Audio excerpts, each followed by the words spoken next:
Bonjour à toutes et à tous. Heureux de vous retrouver pour ce numéro de Smart Impact le vendredi avec Émilie Kovacs évidemment. Bonjour Émilie. Bonjour Thomas, comment ça va? Mais ça va très bien, la fondatrice, rédactrice en chef d'Ecopo. Ecopo.fr, EKOPO.fr, économie positive. Je vous recommande ce site expert d'économie responsable. Encore heureux, vous êtes la fondatrice et rédactrice en chef. Heureusement que vous le recommandez. Allez, comme chaque vendredi, on vous propose tout de suite le grand entretien. Aujourd'hui, c'est Jérôme Cohen, le fondateur d'Engage, qui est notre invité. Il nous parlera de la Convention 21, mouvement qu'il a cofondé et qui s'inspire de la Convention citoyenne pour le climat. Il participera à notre débat sur la question de comment accélérer l'engagement des entreprises pour lutter contre le réchauffement climatique. Il sera accompagné de Gilles Vermaux-Desroches, directeur du développement durable de Schneider Electric, membre du C3D et de la Convention 21. Et puis dans Smart Ideas, Fatim Rani nous parlera de sa start-up avec Appétit qu'elle dirige. Elle propose un service de livraison de repas responsable et engagé. Voilà, c'est parti, c'est le grand entretien, c'est tout de suite.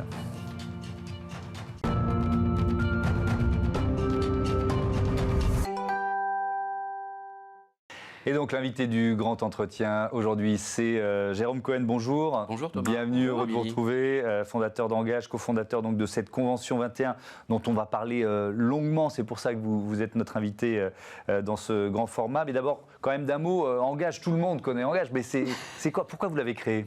Engage, sa mission, c'est d'aider les citoyens et les entreprises à se saisir des grands enjeux du siècle. Donc il y a à la fois les questions d'environnement, le climat, la biodiversité, les questions de gouvernance, de démocratie, les questions de technologie. Et en sous-jacent, c'est comment aider l'individu ou les organisations à s'emparer de ce sujet et à accélérer cette transition et cette transformation. Donc on a plusieurs activités, l'Engage University, Engage Citoyen qui fait bouger la société, Engage Corporate qui fait bouger les organisations et enfin Engage City qui est un lieu qu'on a créé qui est dédié à l'impact avec d'autres partenaires. Voilà ce qu'on fait chez Engage. Alors, qui sont vos clients du coup? Parce que vous fédérez à la fois des citoyens, c'est ça, des entreprises, plusieurs publics du coup, ouais, avec du coup plusieurs statuts sur Engage. Oui, alors il y a une association d'intérêt général qui gère toute la démarche citoyenne, dans laquelle on lance des défis et puis on fait des projets d'émergence qui vont de la prise de conscience jusqu'à l'émergence de projets d'impact. Le but, c'est de faire bouger la société. Donc, on travaille avec des citoyens, mais on relie avec des entreprises, des ONG, des think tanks, autour des médias, autour de tous ces sujets. Et puis, il y a une partie plus classique d'entreprises à vocation sociale et sociétale, bien évidemment, qui est en phase de devenir Bicorp et qui, elle, travaille à la fois sur l'université, donc faire bouger les citoyens, leur apprendre sur les grands sujets, sur les nouvelles compétences à acquérir, et puis, comme je vous disais, faire bouger les entreprises. Donc là, on s'appuie sur les deux jambes, l'université, les défis, mais qu'on applique à la transformation concrète des entreprises dans leur business model, leur raison d'être, jusqu'à l'émergence de projets qui bougent vraiment ces boîtes. Voilà, et je pense qu'aujourd'hui, il y a un désir, d'ailleurs, qui vient des salariés, qui vient des actionnaires, qui vient de la réglementation, pour qu'elle bouge. Et donc, on accompagne ce mouvement et on le concrétise, mais ça passe par à mon avis, d'un apprentissage. On a besoin d'un apprentissage profond de ces sujets. Et ensuite, un accompagnement concret pour que les choses bougent effectivement et qu'on passe vraiment de l'inspiration, de l'appropriation à la mise en action concrète. Alors, cette Convention 21, qu'est-ce que c'est déjà? C'est quoi l'idée? L'idée fondamentale, c'est assez inspiré de la Convention citoyenne pour le climat, qu'on a beaucoup suivi, on est très proche de leur fondateur. Et en disant, c'était la Convention, c'était dédié aux citoyens. Et elle a fait un travail remarquable d'apprentissage profond et ensuite d'émergence de ces 149 propositions. Mais elle n'impliquait pas les entreprises, par définition. Or, nous, on s'est dit, avec Virginie Resson-Victor, qui est la cofondatrice, qu'il y avait une nécessité aujourd'hui de faire bouger aussi les entreprises et que ce soit un projet qui soit émergent, qui vienne des entreprises et du tissu économique lui-même pour qu'elles fassent émerger leurs propres propositions pour faire bouger les entreprises. Et donc le process, c'est de réunir 150 entreprises tirées au sort, comme pour les citoyens. Oui, c'est vraiment le même modèle. Leur gouvernance, leur process a été extrêmement fondamental dans le succès qu'on peut débattre, mais de la Convention citoyenne pour le climat. Enfin, succès jusqu'à ce qu'ils fassent leurs propositions. Après, eux, ils ne sont pas convaincus que ce soit un succès, puisque absolument. Mais toutes les propositions n'ont pas été reprises. Je pense que ça a quand même fait bouger la démocratie et que ça a permis aussi de faire émerger une prise de conscience, voire de faire bouger aussi les lois et de faciliter. Donc on a repris ce principe de tirage au sort, un peu différent, et donc on va tirer au sort 150 entreprises, mais surtout 150 représentants des entreprises qu'on va diviser en 3 collèges. Donc il y aura, pour simplifier, 50 représentants des dirigeants, 50 représentants des salariés et 50 représentants des investisseurs et des actionnaires. Parce que ce qu'on veut faire bouger, c'est l'entreprise de façon systémique et pas simplement les dirigeants.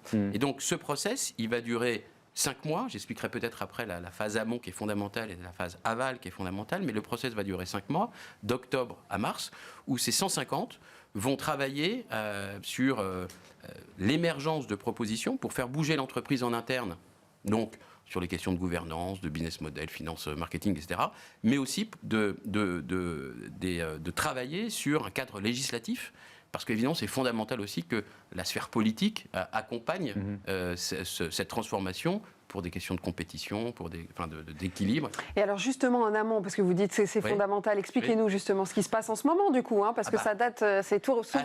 Tout récent. On l'a lancé par une tribune dans les Échos qui a été signée par une centaine de dirigeants ou des sphères économiques, politiques, sociétales, des ONG, etc.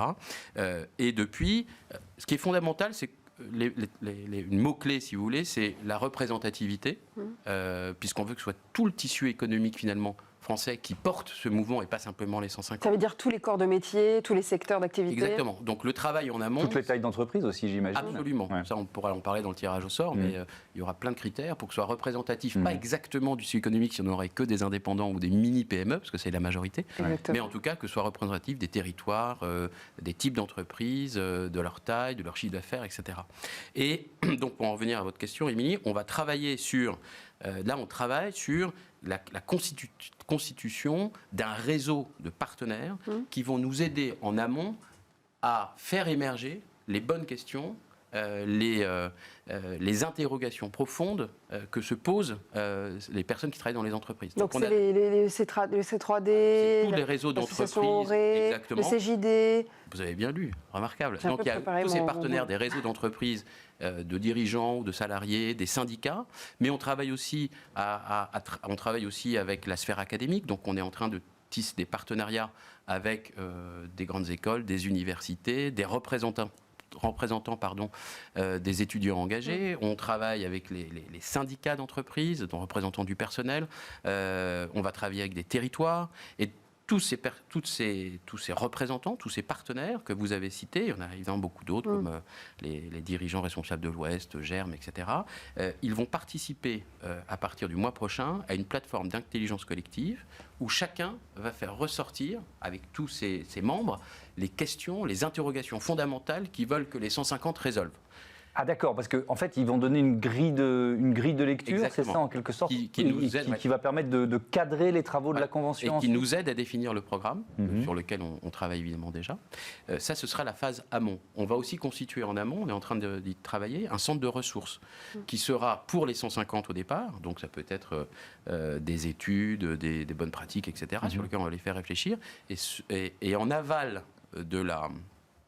Ce qui est fondamental, c'est que l'idée, évidemment, c'est que la Convention 21 ne s'arrête pas en mars prochain quand on va porter au... Mais ça, on en parlera tout à l'heure de effectivement l'enjeu de la présidentielle, ce qui va se passer après, à quoi ça sert. Mais sur sa mise en œuvre, il y a aussi une question de financement, parce que ça va coûter un peu d'argent d'organiser tout ça. Alors le budget, on va être très transparent, donc tout est publié, va être publié. Le budget, pour l'instant, il y a encore des zones un peu d'interrogation, mais il est de l'ordre de 3 millions. Et on refuse, pour des questions d'éthique, évidemment, ou de tentative de greenwashing, tout ce qu'on peut imaginer, le financement direct par les entreprises. Donc on a 4 modes de financement. Il y a des grandes institutions qui sont dédiées à ces questions-là, gouvernementales ou autres, qu'on a été voir et qui sont de plus en plus intéressées pour nous soutenir. Il y a des fondations indépendantes dédiées à cette question climatique ou de biodiversité, parce que c'est important de préciser qu'on travaille sur le climat et la biodiversité. Ensuite, on lance le 10 mai, attention là c'est un teasing, un grand crowdfunding à destination des citoyens et des entreprises, mais qui sera en quelque sorte anonymisé, parce que l'on donne 100 € en étant citoyen, ou 10 000 euros en étant une entreprise qui veut contribuer pour l'intérêt général à cette question, eh bien finalement, toutes ces donations, il n'y aura pas de logo, enfin, apparaîtra comme étant des donateurs, tous au même niveau. Et puis, on permet simplement à certaines entreprises de participer par de l'apport en industrie. Par exemple, si un grand voyageur ou un industriel du train veut nous donner quelques billets de train, ils seront le bienvenu, etc. Donc ça, on acceptera, vous voyez à qui je pensais. Mais, évidemment. Voilà, donc l'apport en industrie. Mais c'est très important pour nous, cette question d'indépendance, d'éthique fondamentale. D'ailleurs, on est en train de finaliser la création du Conseil scientifique et éthique de la Convention 21, qui sera garant de tout le process du tirage au sort. Donc on fait avec un spécialiste du tirage au sort, avec un comité d'éthique qui travaillera dessus, mais aussi de son indépendance sur le fond, dans le choix des experts. Alors justement, on va continuer évidemment de développer la phase aval, c'est-à-dire l'objectif de peser sur la présidentielle. Et puis on va voir aussi comment le C3D, le Collège des directeurs du développement durable, va lui aussi s'intégrer et participer à cette convention. C'est tout de suite, c'est la deuxième partie de cette émission, notre débat.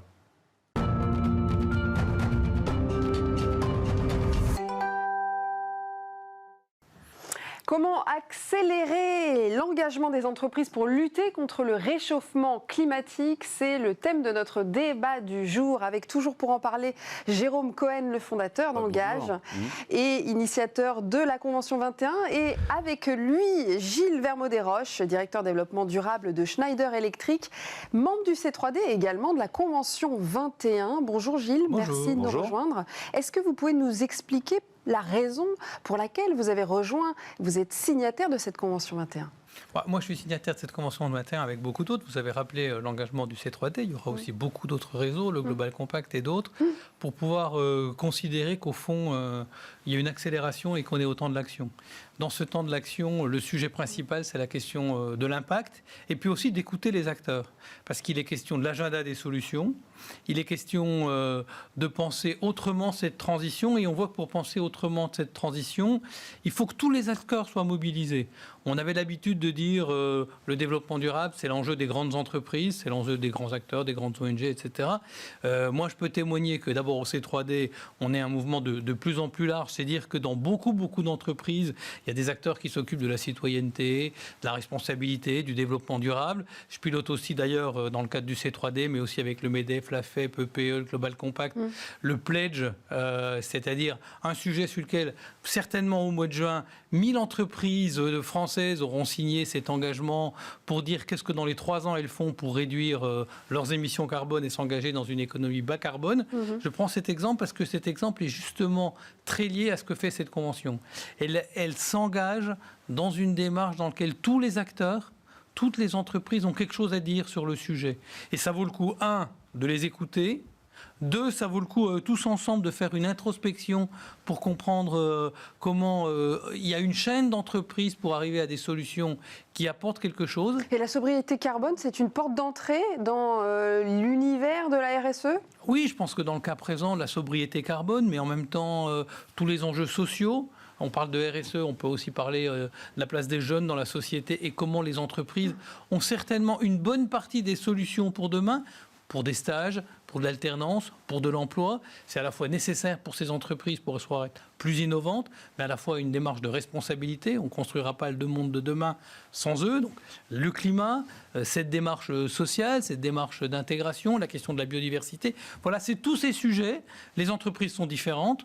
Moi, je témoigne qu'au Global Compact, avec une petite boîte de Grenoble qui s'appelle Setup, une autre près de Saint-Giron qui s'appelle CCM, on a des discussions très sérieuses sur comment prendre en compte les enjeux de développement durable. Les patrons de ces boîtes, les dirigeants, les gens engagés de ces boîtes ont quelque chose à dire de très concret, utile pour dire le chemin de maintenant, c'est celui des solutions. Et donc l'objectif, Jérôme Cohen, c'est de clairement peser sur la prochaine élection présidentielle? Il y a un double objectif, je crois, posé sur l'élection présidentielle si on est un. L'idée, c'est qu'on va arriver avec des propositions qui auront été amenées par ces 150, mais en fait, finalement, par tous ces réseaux qu'on a constitués auparavant. Et ça, c'est fondamental. C'est pour ça que le C3D, Pledge, etc., le Global Compact, c'est fondamental qu'ils soient partenaires, qu'ils travaillent avec nous. Donc, on est avant tout des fédérateurs et aussi de choses qui existent déjà. Donc, à l'issue de cette convention, je pense qu'on aura il y a deux ambitions. La première, c'est que que ces propositions, elles soient diffusées, appropriées, mises en action avec l'aide de tous ces réseaux, et qu'ensuite, bien sûr, pour le volet des propositions, on va dire qui sont peut-être plus systémiques ou qui ont une dimension législative plus forte, eh bien on aille voir la sphère politique et donc évidemment les candidats à l'élection présidentielle de mai prochain, si ça. Vous allez quoi, les auditionner éventuellement et leur demander de s'engager? Je pense qu'on va les auditionner. Je pense qu'ils auront intérêt à venir écouter ce qui se sera dit et je l'espère de les intégrer au programme. On va les auditionner, mais après surtout il y aura un travail continu parce que évidemment ils vont peut-être pas tout intégrer dans leur programme au mois de mars pour l'élection de mai, mais en fait on ira appuyer le fait que ces propositions soient intégrées ensuite dans tout ce qui sera mis en place dans cette nouvelle législature, parce qu'il y aura aussi les députés, et puis il y aura les élus de terrain qu'on va aller voir aussi. Mais est-ce que ça veut dire que vous irez jusqu'à soutenir un candidat à la présidentielle? Alors, a priori, je ne crois pas du tout. On sera plutôt là pour... je parle pour moi, mais on décidera de façon beaucoup plus large. Oui, parce que l'objectif, c'est qu'on soit dans une démocratie participative. Mais je pense que ce n'est pas du tout notre but. On n'est évidemment pas partisans. L'idée, c'est que ce soit repli plutôt par l'ensemble des candidats pour que l'ensemble des programmes se nourrissent de toutes ces propositions et de cette avancée que l'on espère décisive et forte. Parce que, comme le rappelait Gilles, l'ambition, c'est vraiment que tout ça fasse comme un point de bascule de la sphère économique, du tissu économique, et que ça a un impact fort. Sinon, on n'emploierait pas toute cette énergie pour ça. Et Gilles Vermeaux-Desroches, vous êtes également directeur du développement durable de Schneider Electric. Comment s'inscrit du coup votre rôle aussi dans votre société par rapport à cette convention 21 ? Je crois que nos grandes entreprises qui se sont mobilisées depuis de nombreuses années, y compris pour faire piloter leur stratégie. Schneider Electric devient aujourd'hui une entreprise qui se mobilise pour l'efficacité énergétique et réduire les consommations énergétiques de ses clients, petits et grands, ont une responsabilité dans la filière dans laquelle ils sont. Schneider Electric, c'est 50 000 fournisseurs dans le monde, c'est 60% de son chiffre d'affaires qui est rendu à des fournisseurs qui eux-mêmes ont des acteurs. Je crois qu'aujourd'hui, il est clair qu'il est essentiel d'activer tous les acteurs économiques. Les grands pour plein de raisons, toutes leurs parties prenantes, leur visibilité, leur manière d'être gouvernés. Mais en quoi ça va changer cette Convention 21 pour moi, cette Convention 21, c'est l'occasion de donner à des gens nouveaux la capacité de partager leur vision, probablement d'inspirer les uns et les autres, déjà dans le monde de l'entreprise. Je crois que c'est important d'entendre des PME qui bougent, qui disent qu'elles adhèrent au Global Compact, qu'elles font elles-mêmes leur pledge pour leur relation avec leurs collaborateurs. Mais toutes les entreprises sont innovantes. Ça n'existe pas une entreprise sous prétexte qu'elle est petite qui ne ferait pas d'innovation. Donc je crois que le premier point essentiel, c'est d'activer tous ces acteurs. Et qu'est-ce que ça dit ? Ça dit quelque chose à la veille du débat présidentiel, mais ça dit aussi quelque chose dans la relation entre une entreprise, ses fournisseurs, ses clients, et comment l'ensemble de ces questions vont devenir très importantes sur la table de négociation, de discussion et d'innovation. Donc pour moi, c'est une des démarches, c'est pas la seule, il y en aura d'autres, c'est une des démarches hyper importantes pour s'inspirer, pour être en capacité d'écouter, et ceci dans un débat bien organisé, ce que peuvent en penser les uns et les autres. Je crois qu'en écoutant, en dialoguant, on apprend soi-même à avancer et puis à faire évoluer. Et puis tous ensemble, on essaiera d'avoir des propositions et des forces d'inspiration dans l'ensemble des débats et pourquoi pas dans le débat présidentiel. Ça peut inspirer, évidemment, et vous espérez que ça va inspirer les candidats à la présidentielle, mais ça peut aussi inspirer tous les chefs d'entreprise. Ah ben bien sûr. C'est pour ça qu'on veut après diffuser extrêmement largement. Mais il y a un mot que tu as utilisé qui est très important, c'est le mot dialogue. Et au cœur de la Convention 21, il y a aussi le dialogue entre les parties prenantes externe de l'entreprise, et il y a le dialogue entre les parties constituantes. C'est-à-dire qu'on travaille, on va rassembler donc ces trois collèges de dirigeants, de salariés, d'investisseurs, parce que il y a aussi des nœuds là-dedans. Et en fait, ce qu'on veut, c'est essayer de défaire ces nœuds et de montrer que c'est parties constituantes sont capables de dialoguer entre elles pour faire émerger des solutions partagées. Parce que si c'est que les dirigeants, si les investisseurs disent moi je ne suis pas d'accord, les salariés disent ça va pas assez loin ou c'est pas en lien avec nos intérêts, en fait on bougera pas. Donc on veut aussi faciliter et défaire un peu ces nœuds qui sont très serrés aujourd'hui. Et c'est pour ça que cette dimension de partage des 150 en 3 collèges est à nos yeux absolument fondamentale. Et alors Gilles, Gilles et Jérôme, est-ce que Jérôme, vous pouvez juste nous rappeler l'agenda du coup, parce que à un an de la présidentielle, quand est-ce que vous allez faire ces élections, ces choix? Est-ce qu'il y a des entreprises qui peuvent refuser aussi quand elles sont nommées? Comment ça va se passer?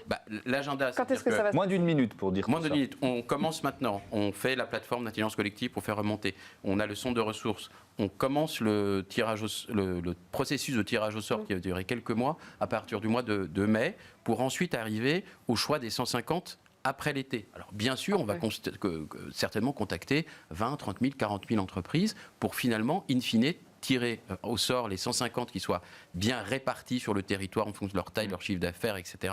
et les 3 collèges. Puis ensuite, il y aura un dialogue avec les 150, parce que tout ce process avec les 150 pendant 4-5 mois, pour arriver in fine à avoir les propositions aux alentours de février-mars prochain et commencer à diffuser à la sphère économique et politique. J'ai réussi, mon numéro. Merci beaucoup. Trop fort. Merci à tous les deux d'avoir participé à ce débat. C'est l'heure de Smart Ideas. Merci beaucoup.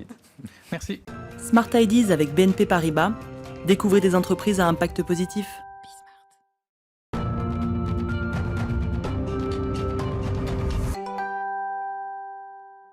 Smart Ideas et la bonne idée du jour est signée Fatim Rani. Bonjour, vous êtes avec nous en visioconférence. Est-ce que vous nous entendez bien? On va commencer par la question rituelle. Bonjour.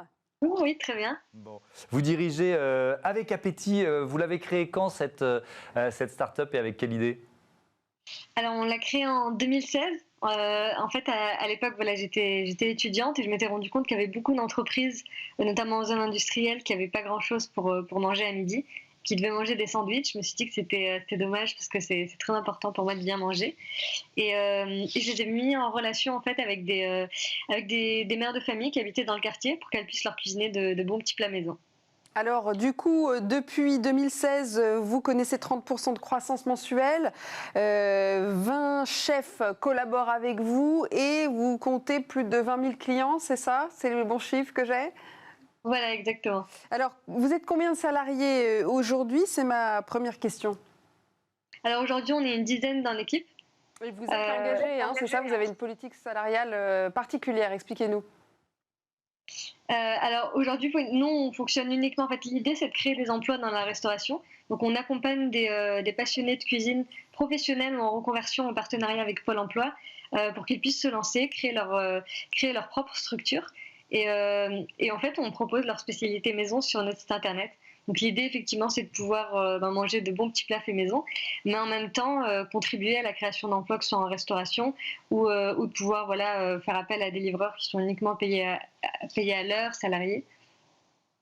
Alors vous avez commencé dans une ville, dans un quartier. À quel point ce modèle il peut se dupliquer?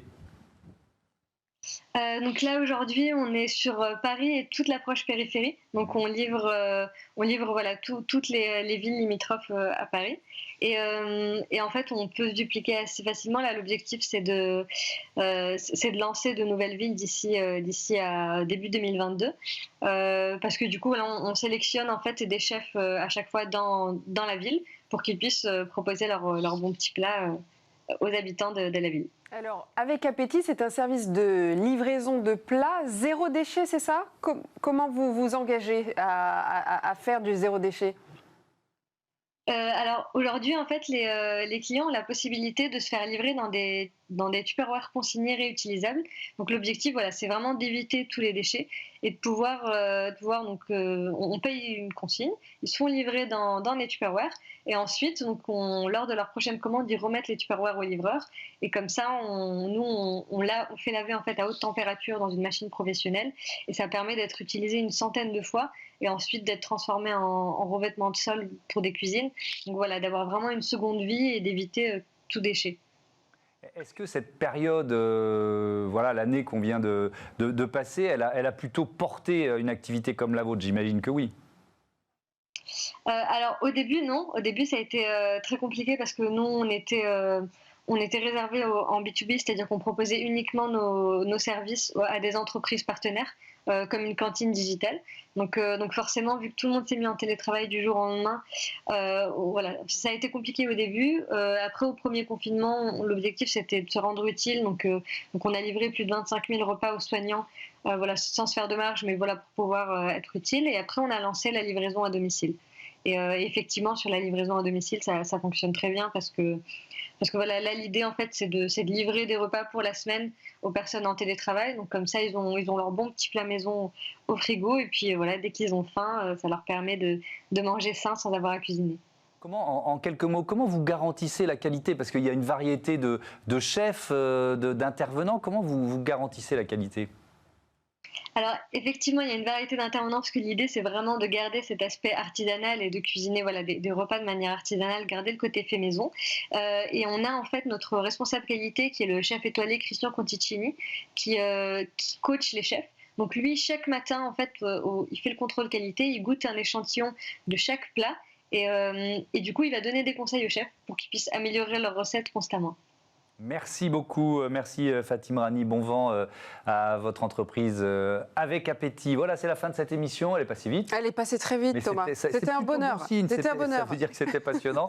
Bon, j'espère vous retrouver la semaine prochaine. Parce que les questions de confinement, évidemment, ça complique la vie des uns et des autres. On va s'adapter, nous aussi. Moi, je vous donne rendez-vous demain pour Smart Future, l'émission des entreprises qui innovent. Salut à toutes et à tous.